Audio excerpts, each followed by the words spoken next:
Hello guys. आज हम बात करेंगे सी सेट की इम्पोर्टेंस के ऊपर।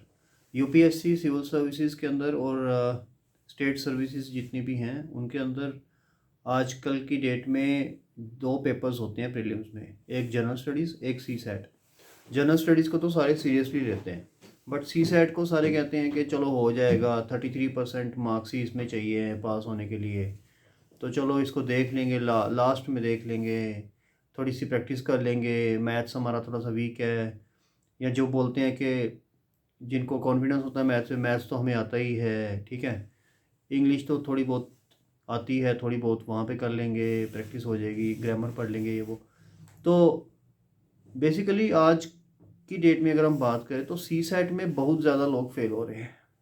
60 to 70% जो रिज़ल्ट ख़राब आ रहा है प्रीलिम्स में बच्चों का, वो सी सेट की वजह से आ रहा है। सी सेट कल्पिट है, ना कि जनरल स्टडीज़। जनरल स्टडीज़ में अच्छे मार्क्स ले रहे हैं क्योंकि उसमें काफ़ी ज़्यादा मेहनत कर रहे हैं, 6 6 7 7 8 8 महीने जनरल स्टडीज़ को लगा रहे हैं, बट सी सेट को जस्ट 1 महीना भी नहीं दे पा रहे हैं वो। और इस वजह से सिविल सर्विसेज वालों ने भी, यानी कि यूपीएससी ने और स्टेट सर्विसेज वालों ने भी सी सेट को बहुत टफ कर दिया। रिसेंट पेपर्स आपने देखे होंगे जिसमें मैथ्स बहुत टफ आया है, ठीक है। इवन के बहुत सारे जो टेक्निकल लोग हैं, इंजीनियर्स, वो भी उस मैथ्स को सॉल्व नहीं कर पाए हैं। रही बात इंग्लिश कॉम्प्रिहेंशन की, तो इंग्लिश कॉम्प्रिहेंशन के जो पैसेजेस आते हैं वो काफ़ी टफ आते हैं सिविल सर्विसेज में और जेके एएस में या जितने भी स्टेट सर्विसेज एग्ज़ाम है।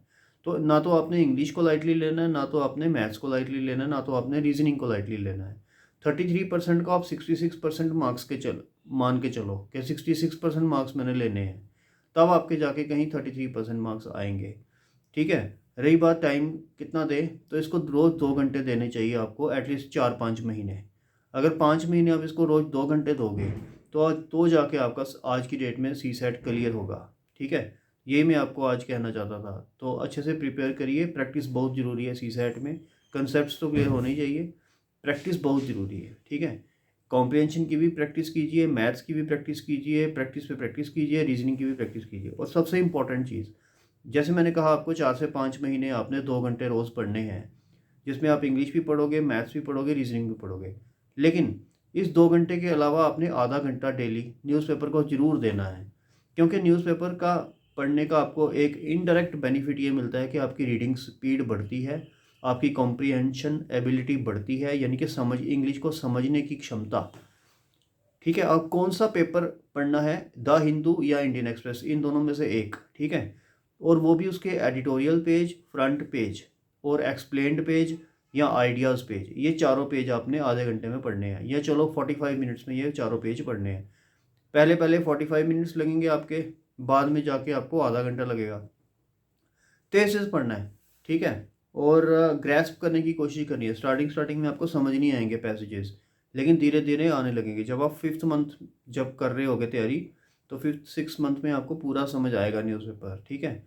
और इससे न्यूज़पेपर पढ़ने से आपको डायरेक्टली फ़ायदा ये भी होगा कि नॉलेज तो मिलेगी ही मिलेगी, ठीक है। तो ये तरीका है सी सेट को क्वालिफाई करने का, ठीक है। All the best guys.